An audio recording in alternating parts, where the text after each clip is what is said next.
Sasa huyu William Marlon Branham ni roho ya Mungu au ni roho ya Elia iliyorudi mara ya pili duniani katika taifa la Marekani, kwa sababu Mungu alichagua taifa la Marekani liwe taifa la kwanza la uamsho duniani, na hili tumeliona limethibitika katika kipindi cha Azusa pale.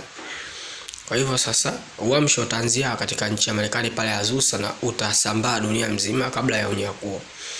Kwa hivyo sasa Bwana akaona mtume William Marlon Branham kama nabii Elia, kwa sababu mara ya kwanza alikuja katika nchi ya Israeli kama Yohana Mbatizaji, lakini wana wa Israeli wakakataa kutubu na wakamkataa Bwana Yesu Kristo. Sasa hivi amekuja kama William Marlon Branham katika taifa la Marekani. Kwa hivyo yeye ndio mtangulizi wa Bwana Yesu Kristo. Kwa hivyo ameshakuja William Marlon Branham na ameshafundisha na ameshakufa. Kwa hivyo kilichobaki sasa ni unyakuo wa Bwana Yesu Kristo, kwa sababu tayari roho ya Elia ilisharudi mara ya pili kama William Marlon Branham katika taifa la Marekani. Kwa hivyo unyakuo uko tayari kuja.